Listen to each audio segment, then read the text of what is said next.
안녕하십니까, 신광합니다. 호남 정치력 복원이라는 과제는 해묵은 지역의 염원만은 아닙니다. 지역의 정치권이 노력해야 하는 과제이자 지역민들의 바람이기 때문입니다. 더불어민주당 전남도당이 개편대회를 통해 신임 위원장의 재선에 김승남 의원을 합의 추대했습니다. 강한 전남도당 건설을 기치로 내건 민주당 신임 전남도당 위원장을 초대해 대담 나눠보는 시간 마련했습니다.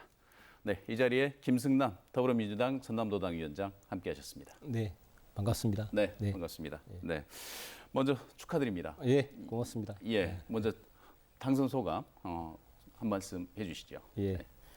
지금 코로나가 재확산되고 있고 또 지난번 수해로 인해서 많은 지역민들께서 고통을 받고 있습니다. 이런 상황, 어려운 상황에서 제가 전남 도당 위원장으로 합의 추대돼서 지난번 상무위원회에서 선출이 됐습니다. 먼저 당원 동지 여러분들께 이 자리를 빌어서 감사의 말씀을 드리고요. 또 합의 추대 과정에서 통큰 양보를 해주신 우리 신정훈 또 주철현 두 위원장님께 다시 한번 감사의 말씀을 드리고 또 그 과정에서 두 전직 위원장 이기호 위원장님 또 서삼석 위원장님이 또 리더십을 발휘해 주셨습니다. 이 자리를 빌어서 감사의 말씀을 드리겠습니다. 알겠습니다. 지금 그 전남도당 위원장에는 전남에는 이제 민주당의 이 세가 크고 그래서 이제 그 이 역량 있는 의원도 많으시고 물론 이제 신임 위원장님께서는 재선 의원이십니다만은 과연 이게 그 합의 추대가 가능하겠느냐라고 하는 게 지역 정치권과 지역민들의 생각이었는데 이게 가능해졌단 말입니다. 가장 큰 원동력은 어디에 있다고 보십니까? 지금 뭐 전국의 이번 그 시도당 위원장 선출 과정을 보면은 네. 코로나 영향이 컸다고 봅니다. 그래서 코로나 국면 속에서 또 지역민들이나 또 당원 동지 여러분들이 상당히 어려움을 겪고 있는데 경선을 해서 좀 민심이 갈라지고 또 당심이 갈라지는 것은 원치 않는다. 그래서 8개 저희 전남도 지금 이제 지난번 총선 때 모두 분들이 다 당선됐기 때문에 8개 지역위원장들이 또 국회의원이시고 그분들이 이번에 전남도 합의 추대로 하자 이렇게 강한 말씀을 해 주셔서 저희들이 뭐 합의하지 않을 수 없는 상황까지 합의하지 않을 수 없는 상황. 그래서 뭐 마지막에 이기호 위원장하고 저와 신정훈 위원장이 합의 과정을 잘 돌출해내서 통큰 양보를 또 제가 받아냈고 해서 합의 추대에 이르게 됐습니다.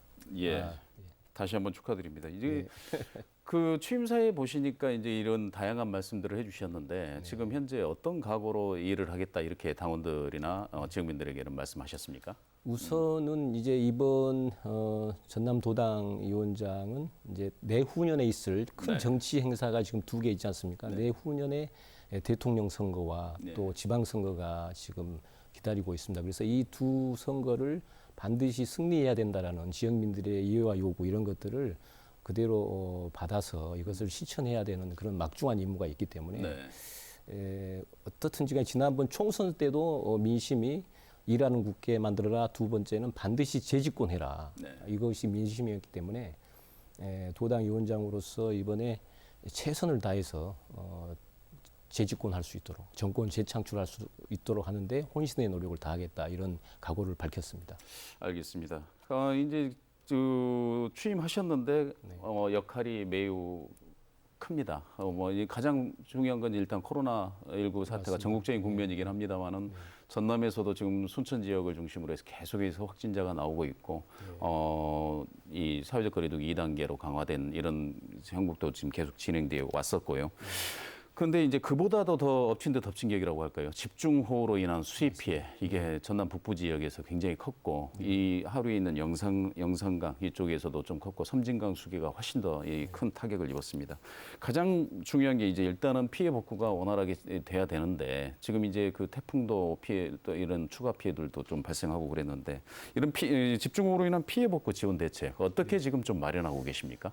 네, 지금 특히 이제 섬진강 유역권하고 영산강 유역권 그러니까 구례, 담양, 곡성 지역이 이제 심각한 피해가 발생을 했습니다. 지금 물론 지난번에 나주, 구례, 담양, 곡성 8개 지역 포함해서 1차로 특별 재난 지역으로 선포를 했고 그다음에 엊그제 이제 8월 24일이죠. 문재인 대통령이 왔다 가시고 보다 더 세심하게 순천 그 황산면이라는 곳을 포함해서 예. 또 10개 지역을 광주 전남의 10개 지역을 추가로 또 네. 특별 재난 지역으로 이렇게 선포를 했습니다. 그렇기 네. 때문에 총 18개 지역인데 지금 이제 저희가 살펴보면은 이 특별 재난 지역으로 선포가 됐다 손 치더라도 예. 그 피해를 입은 농가라든가 축산 농가라든가 이런 데 대해서 현실적으로 피부에 느낄 수 없는 그런 아주 그 과거의 어떤 지원 방식이 그대로 있단 말입니다. 그래서 네. 이런 부분들을 좀 개선할 필요가 있다. 그래서 지난번에 이번 수해 지역을 선포를 하면서 일단 정부에서 사망자들에 대한 그 보상금을 예. 1천만 원에서 2천만 원으로 예. 상향을 했습니다. 그리고 또 가옥이 전파됐을 경우에 1,600만 원으로 이렇게 상향을 했고 네. 그다음에 일반 침수 과정에 대해서는 이제 200만 원 정도 이렇게 올렸는데요. 이것 갖고 좀 부족하지 않는가라는 생각이 예. 듭니다. 그래서 예를 들어서 구례의 한우 농가 같은 경우는 저희가 그 뉴스에 나온 걸 보면은 75두가 그 한우 농가가 네. 75두가 이제 소실이 됐죠. 예. 그런데 지금 제 기준을 제 재난 지원금을 보면은 최대 5천만 원 정도까지밖에 보상이 안 되는 그런 한계가 있습니다. 그래서 예. 이런 것들을 좀 극복할 수 있도록 뭐 1억이나 2억 정도 이렇게 올리는 방향 이런 것들을 좀 국회 차원에서 좀 논의를 하고 있습니다. 예, 지금 방금 말 사례로 들어줬던 그런 부분들이 굉장히 좀 그 안타까운 사례던데요. 실질적으로 재산 피해가 발생을 했고 재해보험에도 가입돼 있고 한데도 재해보상금 기준에 이렇게 맞지 않는 이런 기준들이 좀 있더라 하는 그런 부분들인데 이런 부분들이 좀 정부 차원에서도 잘 될 수 있도록 국회에서 좀 신경을 써줘야 되는 그런 부분들 아니겠냐라고 네. 하는 그런 그렇습니다. 생각이. 지금 뭐 구례, 담양, 곡성만 해도 한 3천억 이상 피해가 지금 전남도 집계로 되고 있습니다. 예. 그렇기 때문에 이런 실질적인 좀 피해 농가들에 대해서 좀 피부에 와닿는 좀 대책들이 좀 수립되고 있고 또 그렇게 해야 된다고 지금 정치권에서 입을 모으고 있습니다. 예. 그래서 그런 노력들을 해 나가는데 최선의 노력을 다하겠습니다. 알겠습니다. 이런 사후적인 보상도 물론 중요하고 그런데 이제 그 지금 이게 100년 빈도의 뭐 재해다라고 하는 그런 표현들을 수해가 발생할 때나 아니면 태풍이 왔을 때 이런 부분들을 저희가 흔히 언론에서 쓰는 표현이기는 합니다만은 도대체 이 100년 빈도라고 하는 부분들은 그만큼 재해 기준이 좀 강화돼야 되지 않느냐. 이것은 필연적으로 예산이 수반되는 그런 작업들이기 때문에 크게 틀에서 보면은 기후 변화에 대한 이 전남이 굉장히 좀 취약한 것 아니냐. 농업 기반 시설이든 아니면 사회간접자본 시설이든 아니면 생활 기반 시설이든 기후 변화에 대응할 수 있는 이런 부분들을 좀 항구적으로 마련하기 위해서 재정 지원이라든가 예산 지원이 좀 강화돼야 될 텐데 어떤 방식으로 지금 국회에서 이 문제를 제기하고 풀어갈 계획이십니까? 기후 변화에 대해서 이제 최근에 이제 거기에 대한 어떤 심각성을 이제 좀 그 정치권에서도 지금 네. 인지를 하고 지금 대응을 해 나가고 있습니다. 그래서 지금 우리나라의 과거의 100년을 놓고 봤을 때 기온 상승이 근 2도가 지금 올라가 네. 있는 상태이기 때문에 그리고 또 그것도 최근 3, 4년 사이에 급격하게 올라가고 있단 말입니다. 그렇기 예. 때문에 여기에 대한 정부나 또 민간 차원에서 대책이 시급한 것이 사실입니다. 그래서 지난번에 저희가 국회 우리 농해수위 차원에서도 예. 여기에 대한 여러 가지 의원들의 질의도 있었고 그렇겠습니다만은 지금 이 정부가 2030년까지 온실가스 감축 목표를 BAU 대비해서 한 37%까지 감축을 하겠다 이런 목표를 내고 있는데요. 네. 각 지역 단위에서도 여기에 대한 어떤 대책이 수립돼야 되고 예. 특히 전남도 차원에서 우리 지역에서 이 기후 변화에 대한 대책, 또 농작물 피해에 대한 대책, 또 농작물을 열대성이나 아니면 온대성에 이렇게 맞춰서 네. 이것을 변화시키는 어떤 작업 이런 것들이 실질적으로 이루어가야 되지 않는가 이렇게 생각을 합니다. 알겠습니다. 이 그 복구 작업도 마찬가지로 이런 기준에 준해서 실질적으로 이 영구 복구 그러니까 다음번에 이렇게 재난이 발생했을 때 또다시 같은 지역에서 같은 정도의 피해를 당한다. 그것도 이제 황당한 일 아니겠습니까? 이런 부분들에 대해서 항구 복구 대책들 이런 부분도 좀 필요할 것 같은데요. 네, 그렇습니다. 뭐 정부가 이번 계기를 통해서 예. 특히 이제 그 섬진강 수계하고 영산강 수계에 대한 어떤 지역민들께서 거기에 대한 어떤 인재성 부분에 대한 항의도 하고 그랬는데요. 네. 거기에 대한 어떤 대책도 마련할 뿐만 아니라 여기에 좀 치밀하게 예산도 이렇게 좀 세워서 앞으로 있을 이 기후 대재앙에 대해서 좀 적극적으로 대처할 수 있도록 정부 차원에서 또 국회 차원에서 노력을 아끼지 않겠다 이런 말씀드리겠습니다.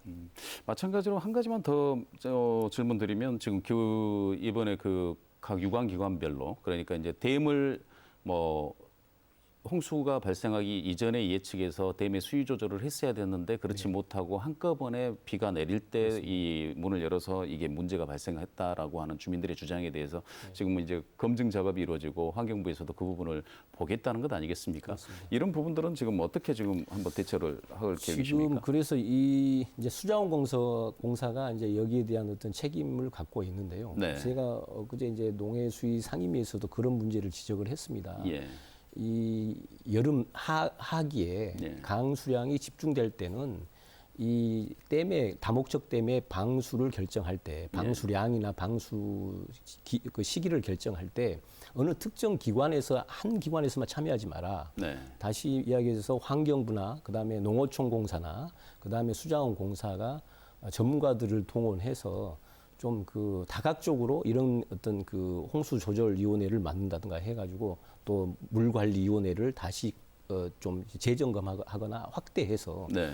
홍수 시기에 방수량을 결정할 때 좀 여러 기관들이 참여하는 어떤 그 제도를 개선해라 이렇게 지적한 바 있습니다만 예. 앞으로 그런 방향에 대해서 좀 긍정적으로 검토할 수 있도록 그렇게 해서 홍수 조절이나 그다음에 물 관리를 해 나가는 데 있어서 좀 유연성 있게 특정 기관의 이해와 요구를 그냥 대변하는 게 아니고 전반적으로 이렇게 통제 시스템이 좀 가동될 수 있도록 그런 것들을 좀 제기를 했습니다만 그런 방향으로 좀 운영할 수 있도록 그 부분은 좀 재점검을 하고 있습니다. 예, 마찬가지로 물관리 일원화가 지금 현재 추진되고 있는 그런 상황인데 엉뚱하게 이제 물관리 일원화가 지나치게 이게 상수원 쪽으로 이렇게 이용에 대한 측면만 강조가 되다 보니까 이런 재난재해 종합적인 관리에 의외로 이루어지지 않는 그런 부분에 대해서 국민적인 그 피해 수해 지역 주민들은 분노하고 그걸 바라보는 국민들 시각은 잘한다고 했는데 왜 저런 일이 벌어질까라고 하는 의구심이 좀 있는 것 같습니다. 이런 부분도 한번 집중적으로 한번 점검해 주시기 바랍니다. 그렇습니다. 이번에 지역민들이 이제 거기에 대해서 많은 항의를 하고 또 여기에 대한 조사가 이루어지고 있는데요. 그 조사를 정확하게 좀 파악을 해서 원인을 이제 진단을 하고 대책을 마련할 수 있도록 그렇게 하겠습니다. 알겠습니다. 다음 주제로 넘어가 보겠습니다. 지금 그 지역 정치권들이 아주 첨예하게 대립돼 있는 현안이긴 한데 전남권 의대 설립 작업이 이제 추진되고 있지 않습니까? 그런데 이제 전남권 의대라고 하는 게 일단은 전남으로 와야 되고 한다는 그 전 단계가 있고요. 그 다음에는 정원을 몇 명이나 받느냐.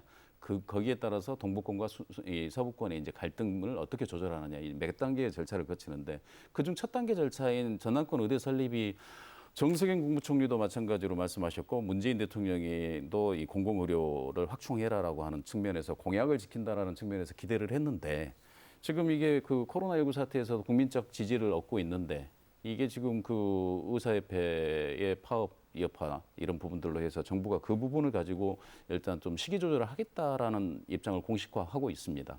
지금 전남 의대 설립이 사실상 난항을 겪고 있는 그런 상황인데요. 민주당 신임 전남도당 위원장으로서 이 문제 어떻게 풀어가야 한다고 보십니까?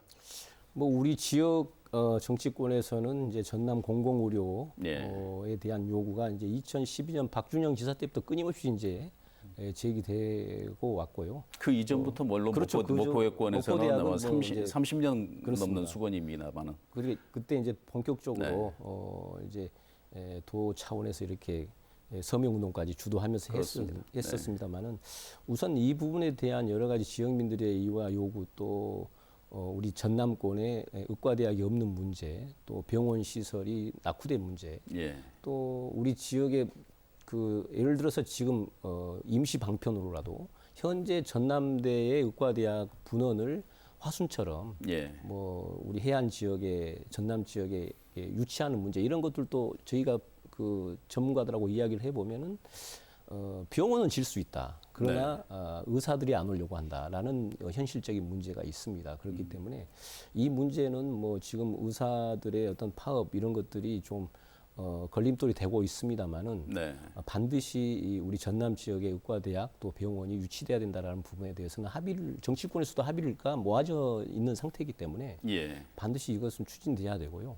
그 과정에서 좀 어려움이 있으면 이것을 정치적으로 풀어나가야 된다 이렇게 생각을 하고 있습니다.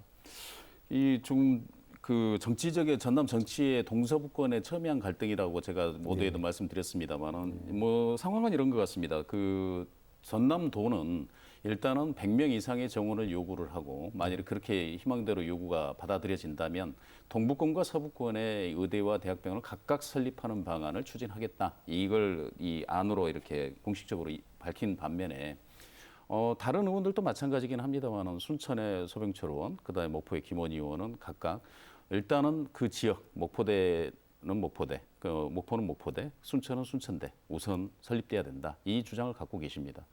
상당히 곤혹스러운 질문이긴 하겠습니다만은 국회의원들께서는 지역 의원들께서는 자주 만나실 테니까 이런 부분들은 지금 어떻게 지금 의원들 내부에서는 정리가 되고 있습니까? 지금 아직 그 부분에 대해서는 뭐 구체적으로 뭐 언급하거나 또 공식적으로 이야기한 바는 없습니다만 서로가 지금 유치를 하려고 하는 노력들은 분명히 굉장히 열심히들 하고 계시죠. 있는 것은 사실입니다. 그런데 이제 저 입장에서 놓고 보면은 이게 아까 이제 분명히 말씀을 하셨듯이 우선은 지금 1차적인 목표가 의과대 이 정원을 100명 이상 의대 정원을 의대 정원을 100명 이상 확보하는 것이 1차적인 목표가 돼야 된다고 생각합니다. 그래서 지난번에 제가 동북권 토론회에 가서도 그 이야기를 분명히 했습니다. 우선 목표가 정원을 확보하는 것이 중요하지.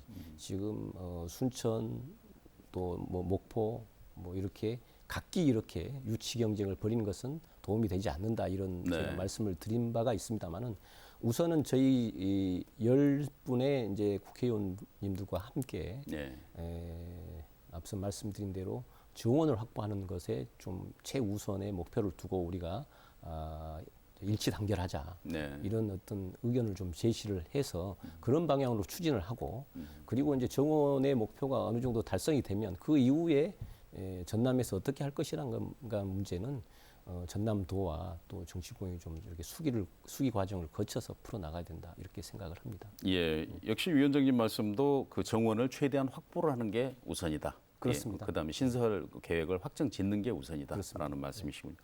알겠습니다. 코로나19가 지금 이제 지역사회에서도 좀 확산되고 있는 그런 상황입니다. 지금 공공의료의 필요성 당연히 요구되고 있는 그런 상황인데요. 전남도도 지금 순천의료원, 강전의료원 이 두 곳의 공공의료기관을 가지고는 있습니다. 그런데 이걸 가지고는 좀 그 저출산 고령화 시대에 대비도 좀 어렵고 이런 감염병 사태에도 좀 쉽진 않다라고 하는 그런 지역민들의 지적이 높습니다. 전남 공공의료 확보 대책 어떻게 좀 추진하면 좋겠다고 생각되십니까? 그 지금 현실 놓고 보면은 우리나라의 그 인구 1000명당 2.4명, 이게 3명이 채 안 되죠. 의사 숫자가 OECD 국가 중에서 이제 꼴찌입니다만은 그리고 우리 지금 전남 도민들 중에서 3분의 1 이상, 거의 뭐 절반에 가까운 분들이 연간 80만 명 정도 숫자로 치면 이런 분들이 이제 타 시도로 가서 치료를 하고 이제 그런 상황입니다. 그리고 음압 병상만 하더라도 지금 광주에는 17개 병상이 있는데 우리 전남은 하나도 없는 상황이고 이제 이런 열악한 상황이기 때문에 저는 이 정부 차원에서 이 부분에 대한 특히 지금 말로는 농어촌의 어떤 그 활성화, 농어촌 경제 또 농어민들의 어떤 그 복지 이런 것들을 이야기하지만은 우선은 농어촌의 가장 중요한 병원 문제가 해결되지 않고는 이 농어촌의 활성화 문제는 제가 보기에는 어불성설이다 이렇게 생각을 합니다. 그렇기 때문에 특히 농어촌 우리 전남 지역의 이 공공의료 부분은 시급한 문제고 이것은 뭐 정치권에서 입법 활동을 통해서라도 반드시 추진해야 될 문제다 이렇게 생각을 하고 있습니다. 입법 활동을 통해서라도 뭐 지원 대책이라든가 이런 부분들을 해줘야 된다. 알겠습니다. 지금 광주 전남 상생이 논의되고 있는 그런 상황에서 또 하나의 첨예한 현안이 발생을 했습니다. 광주 군공항 이전 대책인데요. 지금 이게 이제 기부대 양해 방식으로 추진되다 보니까 정부나 국방부는 빠져 있는 상황에서 광주시가 전남도를 직접 찾아다니면서 지역을 설득하는 이런 상황이 되고 있습니다. 물론 지역에서는 반발하고 특히 무안군의 반발이 심각한데요. 군공항 이전 문제 어떻게 풀어야 한다고 보십니까?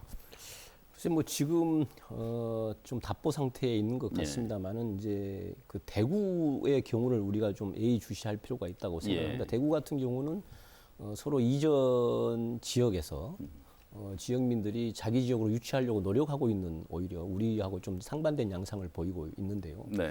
거기 좀 들여다 보면은 그 군공항 이전지에는 지역의 SOC 투자를 약속한 인센티브안이 포함되어 있고요. 예. 또 그 대구공항이 이전되는 경북 군위 같은 경우는 네. 항공 물류, 또 항공 정비 산업 단지, 또 그 종사자들의 주거 단지 신설, 또 농식품 산업 클러스터 조성, 네. 또 공항 철도 신설, 또 뭐 도청에서 그 지역까지 4차선 도로 건설, 네. 또 관광 문화단지 조성, 이렇게 해서 대구하고 경북이 공동 합의문을 이렇게 만들어서 추진을 하고 있습니다. 그렇기 예. 때문에 우리도 좀 전남도에서도 그런 입장을 표명하고 있습니다만은 광주시가 이런 부분에 대해서 좀 적극적인 노력을 할 필요가 있다. 네.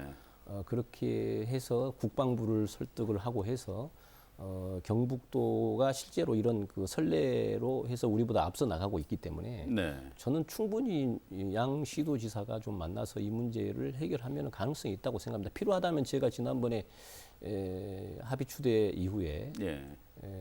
그 정치권에서 우리 사자 좀 연대 회의를 연석 회의를 해서라도 하자. 이게 시도당 위원장과 포함하는 사자 연대 회의라면 대상은 어떻게 되는 것입니까? 이제 시도당 위원장과 네. 시도지사가 예. 함께 하는 그렇게 해서 이런 부분에 대한 어떤 실질적인 어떤 이게 유치하려고 하는 지역에 대한 인센티브가 좀 있어야지만이 이게 좀 타격이 될 수 있다 이렇게 생각하거든요. 근데 그 부분에 대한 노력이 좀 부족하지 않은가라는 생각이 듭니다.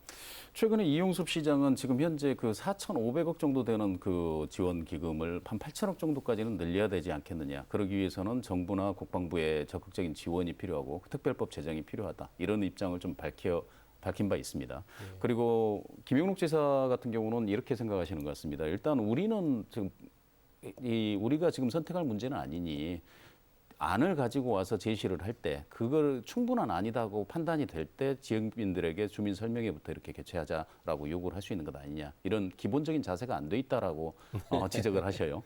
그러면 실질적으로 또 광주시와 국방부가 일방적으로 9월달에 이렇게 공무원들 상대로 설명회를 할 예정이었다가 그걸 급하게 취소한 적이 있었습니다. 반발 여론이 있습니다. 이런 부분들을 조금 전에 말씀하셨던 사자 연석회의 이런 부분들로 좀 풀어갈 수 있으면 이게 과연 이 군공항 이전이 시급한 문제냐부터 논의가 돼서 뭐 풀어갈 수 있으면 좋은 계기가 될 수 있지 않겠나라고 생각이 됩니다. 예, 그래서 이제 이런 부분들이 군공항 이전이라든가 이런 부분들 그리고 그 기왕에 얘기가 나왔지만 빛가람 혁신 도시에 대한 뭐 배치 문제 이런 것들을 보면 광주 전남의 상생이라고 이 시도지사들이나 정치권에서는 꾸준히 제기하고 부르짖고 있습니다만은 과연 실천적으로 이렇게 들어갔을 때 과연 이게 가능한 부분이냐 하는 게 지역민들의 의구심입니다. 어떻게 보십니까? 그렇습니다. 예전에 지난번 이제 박광태 시장 시절인가요? 그리고 네. 박준영 지사 시절에 그 전남도청 이전 당시 빛가람 공동 혁신 도시를 처음에 이렇게 나주에 할 때는 상당히 상생 분위기가 있었죠. 근데 그 이후에 이제 조금 서로 양 지자체가 이제 경쟁을 하면서 이런 부분들이 조금 엇나가고 그런 부분이 있습니다만 광주 전남은 어떻게 보면 하나라고 봐야죠. 그리고 그렇기 때문에 조금씩 지자체장들 또 지도자들이 좀 합의를 해내면은 충분히 좋은 결실을 낼 수 있다고 생각합니다. 한전공대 문제도 마찬가지거든요. 초기에 한전공대 유치 문제 갖고 광주하고 전남도가 서로 이렇게 경쟁하면서 빚어진 갈등 이런 것들이 지금 답보 상태에 있는데 앞으로 제2의 그 중앙 기관, 공공기관의 이제 지방 그 이전이 뭐 이제 시즌 계획이 2라고 되면은, 하죠. 그렇게 된다 그러면 이 부분도 다시 예전에 했던 것처럼 광주 전남이 상생할 수 있는 방안을 좀 찾아서 가야 되지 않는가. 그것이 지역이 살 길이라고 생각합니다. 같은 문제를 갖고 광주 전남이 경쟁하다 보면 그렇습니다. 네. 이 출혈이 심할 수밖에 없고 오히려 시너지 효과가 반감될 수밖에 없다고 생각하거든요. 그렇기 네. 때문에 군공항 이전 문제라든가 그다음에 뭐 빛가람 혁신도시의 어떤 공공기관 공공기관 이전 네. 문제라든가 이런 것들이 좀 정말로 허심탄회하게 좀 논의가 되고 또 조금씩 양보하는 그런 그 자세가 필요하지 않는가 이렇게 생각을 합니다. 알겠습니다. 최근 그 전남의 현안 사업들이 이렇게 추진되면서 상당히 분위기가 좋았었는데 지금 그 방사능 가습기 차세대 방사능 가습기 사업에서 유치를 실패하면서 전반적으로 이제 지역 정치권의 역량에 대한 그 지역민들의 비판이 좀 쏟아지고 있습니다. 이런 부분들이 다른 사업들 이제 에너지밸리 사업이라든가 예타 면제 사업들 뭐 이런 부분들에서는 그러지 않기를 바라는 이른바 사랑의 매 정도로 저희는 해석을 하고 있는데 신임 전남도당 위원장께서는 지금 전남이 현안 사업들 한번 이렇게 추진할 때 이런 부분들은 어떻게 좀 추진됐으면 좋겠다라고 한번 이야기를 좀 해봤으면 좋겠는데 에너지밸리 조성 사업 지금 어떻게 보십니까? 그 이전에 이제 그 광가습기 문제, 방사능 가습기 문제. 방사능 네. 가습기 문제를 잘 안 된 부분이 있었지 않습니까? 네. 그런데 이제 저는 그 추진 과정을 이렇게 지켜보면은 조금 그 주도 면밀하지 못했다. 주도 면밀하지 못했습니까? 예, 갑자기 그 가습기 문제가 터져 나왔거든요. 그래서 예, 그렇습니까? 이제 이런 문제들을 좀 준비 단계에서부터 우리가 전략적으로 접근할 필요가 있다. 그냥 그 우리가 그 이면에는 이미 이 뭔가 서로 논의된 부분이 있는데 우리가 그냥 뛰어드는 형식을 취해서는 안 된다라는 생각을 합니다. 그렇기 예. 때문에 뭐 에너지밸리 문제도 마찬가지라고 생각을 합니다. 그런데 지금 이제 나주 혁신도시와 관련된 여러 가지 이 문제들을 풀어 나가는 데 있어서 이것도 또 광주 전남이 서로 좀 이렇게 경쟁하는 모습 형태로 가고 있고 예. 또 그 사이에 한전이 끼어가지고 지금 한전 입장이 좀 애매모호한 입장이 돼 있는 상황이단 말입니다. 그렇게 돼 있더라고요. 그렇기 때문에 이런 부분들을 좀 추가로 광주 전남이 좀 에너지밸리 문제 관련돼서 좀 다시 좀 재협상을 할 필요가 있다. 또 앞으로 방향을 다시 좀 정리할 필요가 있다 이렇게 생각을 합니다. 알겠습니다. 여기에서 그 신안 해상풍력 지원 에너지밸리 사업에서 연장선상에서 신안의 해상풍력 발전 단지들이 네. 이제 들어설 예정 아닙니까? 그렇습니다. 국가의 그 신재생 에너지 상봉이동 계획 이 부분하고도 연계해가지고 추진을 하는데 문제가 좀 많이 있는 것 같습니다. 일단은 그 어민들의 반대도 네. 좀 많이 있고 그리고 그 전력선 연계 개통에 대한 부분, 그다음에 소유에 대한 부분들, 법 개정이 필요한 부분들이 상당 부분 존재한데 이 정치권에서는 전남의 정치권과 중앙 정치권의 입장이 뭐 서로 다를 수는 없겠습니다만은. 이런 부분들을 어떻게 좀 지원하는 방안을 좀 마련하고 계십니까? 여기 해상 풍력 단지를 이제 거대하게 하는 부분에 대해서는 뭐 저도 뭐 이견이 없다고 생각을 합니다. 네. 문제는 어민들의 어권 보상 문제라든가 그다음에 예. 실제로 이제 어민들에게 좀 이익이 돌아갈 수 있는 네. 앞으로의 어민들의 생존권 문제가 좀 결부되는 문제가 가장 중요한 문제라고 생각합니다. 우리가 그린 뉴딜의 핵심이라고 할 수 있을 정도로 이 해상 풍력 네. 발전소 설비 투자액을 보면은 뭐 48조 원에 육박하고 예. 또 일자리도 한 11만 개 11만 개 정도. 예측을 하고 있습니다만은 저는 이런 부분에 대해서 방향은 잘 잡았다고 생각을 합니다. 네. 문제는 어권의 보상 또 어민들의 생존권 문제 또 어민들의 이해와 요구를 어떻게 담아낼 것인가라는 부분에 대해서 예. 문제가 있다고 생각하기 때문에 그 문제만 해결해 나가면은 뭐 정치권에서도 크게 이 부분에 대해서 이견이 없는 부분이고 또 예. 힘을 모아 나갈 수 있다 이렇게 생각을 하고 있습니다. 예. 법 개정 이전에 일단 정치권에서 이 부분을 풀고 어민들과의 대화를 뭐 선행되는 이런 부분들로 해달라는 측면이시고요. 지금 그 여수 기후변화 회의를 유치하는데 지금 전남도나 여수시가 노력을 하고 있습니다. 그런데 이제 이런 류의 국제 행사들이 전부 공모 방식으로 이렇게 진행이 되다 보니까 이게 자칫 이 불필요한 에너지를 낭비하는 이런 부분들이 좀 이루어지고 있거든요. 네. 전남도당위원장으로서 이 부분 어떻게 중앙정부에 좀 요구를 할 계획을 갖고 계십니까? 지금 뭐 저는 여기에 대해서 긍정적인 생각을 갖고 있습니다. 지난번에 제가 5월쯤에 네. 6월쯤이죠. 6월쯤 막 국회 개원할 무렵에 여수에서 이 유엔 기후 변화 협약 당사국 총회를 유치를 하겠다 예. 이렇게 저희 의원실을 방문해서 제가 이야기를 쭉 들어보니까요. 네네. 우선 한 세 가지 측면에서 긍정적인 부분이 있다. 우선은 이 경제 규모가 우리나라는 세계 12위인데 온실가스 배출량은 세계 9위입니다. 더 많이 배출하고 배출하고 있다고 있죠. 봐야죠. 그래서 네. 대한민국 국격에 맞는 또 책임감 있는 역할을 수행하기 위해서는 이 기후 환경 선진국으로서 도약할 수 있는 기회가 이런 그 행사를 개최함으로써 네.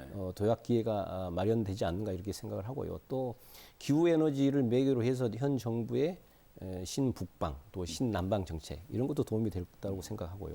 또 지금 우리 여수 같은 경우는 부생수소 생산량이 전국 2위 지역입니다. 네. 그렇기 때문에 잠재적으로 이 여수를 중심으로 해서 남중권 도시 공동 개최를 통해서 전남, 경남 이게 좀 서로 상생할 수 있도록 하는 그런 계기도 될 수 있고 그렇게 해서 저는 지금 인천하고 경기도 고양하고 경쟁을 하고 있습니다만은 네. 충분히 과거에 여수 엑스포를 유치한 경험이 있기 때문에 네. 여수에서 이 COP28 회의가 좀 이렇게 결정됐으면 좋겠다. 또 거기에 대해서 도움을 열심히 좀 주고 싶다 이런 말씀을 드리겠습니다. 알겠습니다. 이제 그 정치 현안으로 돌아와서요. 네. 위원장님께는서 보시기에 우리가 흔히 언론이라든가 지역민들이 말하는 호남 정치력 복원이라는 표현을 많이 쓰거든요. 네. 호남 정치력 복원이라고 하는 표현에 대해서 어떻게 생각하십니까? 글쎄 뭐 지금 과거에 이제 김대중 대통령 시대 때 워낙 네. 우리 정치의 중심이 호남에 이제 이렇게 치중되다 보니까 이제 지금 조금 그런 부분이 그동안에 없었지 않습니까? 예. 그러다가 지금 이제 이낙연 총리께서 이제 대선 후보의 1위에 이제 등극을 하면서 이제 네. 다시 이런 문제가 조금 이제 수그러들었습니다만은 예. 결국은 호남 정치 복원 문제는 좋은 인재들을 많이 그 정치 인재들을 발굴해내고 그 사람들을 후원해내고 키워내는 것이 가장 큰 관건이라고 생각을 합니다. 예. 그렇기 때문에 전남 지역도 광주 지역, 우리 호남 지역에 좋은 정치인들을 육성하는 것이 가장 급선무고 또 그런 사람들을 후원해내고 키워내는 것이 중요한 일이다 이렇게 생각을 하고 있습니다. 예. 역시 정치 신인을 발굴하고 그 사람들을 육성해주는 이런 부분들이 중요할 것이다라고 하시는데 지금 그 전남 도당이라고 하는 부분이 도당이 이 정치사에서 굉장히 강조돼 보기에는 그렇게 오래된 일은 아닌 것 같습니다. 그렇습니다. 이게 정당법이 이 개정이 되면서 네. 지역위원회 제도가 이 지구당이 세제가 이제 폐지가 되면서 이제 벌어진 일인데요. 그럼에도 불구하고 이제 그 지역 국회의원들의 실질적인 영향력을 무시할 수 없기 때문에 지역위원회라고 하는 부분들이 활동을 하고 있습니다. 그런데 이제 이거를 보는 시각은 두 가지가 있는 것 같습니다. 활성화돼야 된다라고 하는 측면이 있고 어떤 분들은 또 기왕에 그 문제가 많아서 지역위원회를 폐지했고 도당의 역량으로 해서 광역 단위로 이렇게 정치를 해보자라고 했는데 굳이 우리가 거기에다가 그 지역위원회 다시 부활을 논할 필요가 있느냐 이런 시각이 있는 것 같습니다. 위원장님은 어떻게 생각하고 계십니까? 지금 뭐 말씀하신 대로 2004년에 지구당이 네. 폐지가 됐습니다. 예. 그때 당시에는 지구당이 돈 먹는 하마다. 네. 돈이 많이 들기 때문에 그렇게 많이 들었다고 합니다. 그런 것을 이제 문제점으로 지적해서 폐지가 됐는데 실제적으로는 지역위원회 단위가 어떻게 보면 선거의 기본 단위이지 않습니까? 그렇습니다. 네. 또 지역위원장들이 중심으로 해서 또 그 지역의 선거 중심이 돼서 당원 관리나 이런 것들이 실질적으로 이루어지고 있고 그렇기 때문에 또 현역 국회의원들이시고요. 그렇죠. 네. 그렇기 때문에 지금 물론 이제 지구당 폐지되면서 법적인 정당 활동의 중심은 시도당으로 옮긴 건 사실입니다. 그렇습니다. 그러나 실제로는 보이지 않는 또 음성적인 네. 이런 지역위원회의 활동들이 실제로 이루어지고 있기 때문에 네. 오히려 이것은 다 불법을 저지르고 있다 이렇게 보시는 분도 있어요. 그렇기 때문에 오히려 최근에는 실제 이걸 양성하자. 그러니까 예. 다시 지구당을 합법적으로 둬서 모든 부분이 합법적인 틀에서 이렇게 정당 활동이 이루어질 수 있도록 하자라는 의견도 있습니다. 네. 그렇지만은 지금 현재 정치권에서나 또 그다음에 밖의 시민단체에서는 또 서로 이 부분에 대한 이견이 있기 때문에 예.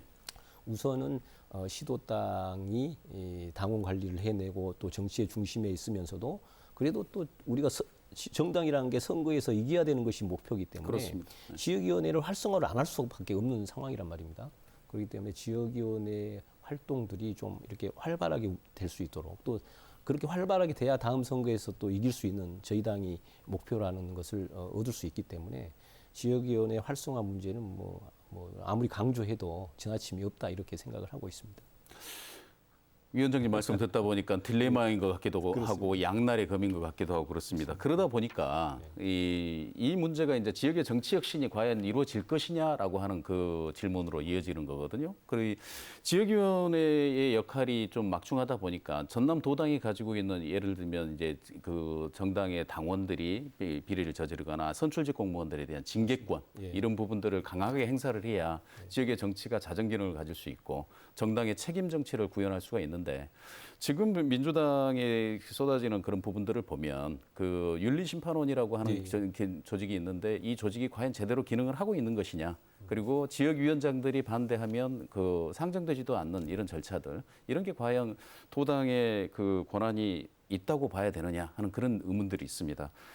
민주당의 그러니까 도당이 그런 권한을 갖고 실질적인 이 운영을 해나가는데 뭐 어떤 그 부분들이 걸림돌이 될 것이며 이 신임 위원장님으로서 어떤 개선 방향을 가지고 계십니까? 우선은 이게 정치인들, 게 기초의원이나 광역의원이나 또 지자체장이나 또 국회의원도 해당되겠죠. 네. 자질의 문제가 없는 것은 아닙니다. 그런데 이제 그런 부분들에 대해서 우리 이제 국회의원들이나 좀 지자체장들은 또 중앙당 차원에서 면밀하게 자질 검증 뭐 이런 것들을 해 왔지 않습니까? 예. 그래서 이제 기초 단위가 좀 약한 부분이 있습니다. 기초의원이나 또 광역의원 이 단위는 좀 제도 개선이 할 필요가 있다 이렇게 생각을 합니다. 특히 지금 같은 경우는 기초의원이나 특히 지방의원 같은 경우에 선발 과정에서 또 공모 과정에서 충분하게 자질이나 그다음에 능력이라든가 또 왜 지방의원을 하려고 하는가라는 것에 대한 그 뭡니까 이 검증 절차 이런 것들이 좀 확연하게 없는 게 사실입니다. 그렇기 때문에 이런 것들을 좀 강화할 수 있는 방안들이 필요하고요. 그다음에 이제 윤리심판원 이야기를 사후적으로 이야기를 하셨는데 지금 현재 같은 경우는 우리 전남 도당에 특히 윤리심판원에 청원이 접수되는 경우에만 여기에 대해서 불러서 심사를 해서 어떤 결정을 내리고 징계를 내리고 이렇게 돼 있어요. 그렇기 때문에 이것을 좀 개선할 필요가 있다고 생각합니다. 제가 도당 위원장으로서 윤리심판원을 다시 좀 구성을 할 때 인지했을 경우에 가서 직접 조사할 수 있도록 직권조사가 필요한 거죠. 직권조사할 수 있도록 하면은 아무래도 사전적 이 비사실에 대해서 사전적 단속의 기능도 할 수 있기 때문에 이런 차원에서 좀 적극적인 윤리심판원 또 당원들의 비위 문제 이런 게 대해서 좀 도당에서 적극적으로 개입할 수 있도록 그렇게 좀 제도를 개선해 나가는 방향으로 해서 이 문제를 좀 해결해 볼까 생각하고 있고요. 조사권 부분에 대해서도 좀 강화할 필요가 있다 이렇게 생각을 합니다. 거기에 한 가지 덧붙이면 이제 조사한 뒤에 직권으로 상정하는 이런 방안도 당연히 포함되겠습니다만 그런 부분이 좀 강력한 자정 기능을 좀 갖출 필요가 있다라는 그 지적에서 말씀드려본 겁니다. 자 이제 그 모두에 말씀하셨습니다만은 지금 이 신임 도당위원장으로서 2개의 대형 이벤트를 치러야 한다라고 그렇게 말씀하셨는데요. 대선하고 지방선거를 위해서 어떤 계획들을 세우고 계십니까? 지금 뭐 대통령 선거는 우리 도당 전남 도당 차원에서 어떻게 한다 해서 이제 그 결과가 바뀌고 이런 것은 아니고요. 이제 중요한 것은 문재인 대통령 정부, 문재인 정부가 정말로 지금의 개혁 과제에 조금 이제 지지율이 지금 또 하락했다가 다시 또 상승하고 그런 지금 변곡점에 와 있습니다만은 반드시 성공하는 정부로 만드는 것이 다음 대선에서 우리 더불어민주당이 이길 수 있는 전략이지 않는가 이렇게 생각을 하고 있습니다. 그렇기 때문에 지난번 이제 총선에서도 그런 어떤 민심이 이 정치권에 강하게 요구를 했습니다만은 반드시 국회에서 서민과 사회적 약자를 위해서 지속적인 어떤 개혁 작업 이런 것들이 돼야 되고 또 말로만 하는 개혁이 아니고 실제로 서민들과 사회적 약자들이 피부로 와닿을 수 있도록 더불어민주당의 정책이 실천돼야 된다고 생각을 합니다. 그것이 잘 됐을 때, 그것이 잘 작동됐을 때 문재인 정부가 선거하는 정부로 남을 것이고 우리가 재집권하는데 결정적 역할을 할 것이다라고 생각을 합니다. 그래서 부동산 정책이라든가 이런 수도권에서 여러 가지 정책의 혼선이 있는 것이 바로 또 지지도에 영향을 미친다고 했을 때는 정말로 우리 집권당으로서 책임 정당으로서 정책을 구사하는데 정말로 세심하게 살펴서 정책이 집행돼야 된다고 이렇게 생각을 하고 있습니다. 알겠습니다. 마지막으로 향후 계획이 있으시다면 전남도당 위원장으로서요. 간단하게 한번 말씀해 주시죠. 지금 우리 전남도당이 이제 사실은 전남 지역 10개 지역위원회를 활성화하고 지원하는데 최선의 노력을 다하는 것이 제일 목표고요. 네. 두 번째는 내후년에 있을 대선에서 반드시 재집권할 수 있도록 전남도당 또 전남도당 위원장으로서 최선의 노력을 다하는 것이 제 임무라고 생각을 합니다. 우리 전남도민 또 당원 동지 여러분들께서 많은 성원 부탁드리겠습니다. 알겠습니다. 장시간 말씀 감사합니다. 네, 고맙습니다. 네. 네, 코로나19가 확산되는 가운데 집중호우, 태풍 피해까지 엎친 데 덮치는 형국의 재해가 심각합니다. 빠른 복구와 철저한 방역에 모두가 힘을 합쳐야 하는 상황이 되어 있습니다. 신속한 예상과 인력 지원이 필요하고요. 여기에는 지역 정치권의 역량이 집중돼야 합니다. 합의 추대로 신임 민주당 전남도당 위원장에 선출된 김승남 의원에게 주어진 책무이기도 합니다. 일요 포커스 오늘 순서 여기서 모두 마치겠습니다. 시청해주신 여러분 고맙습니다.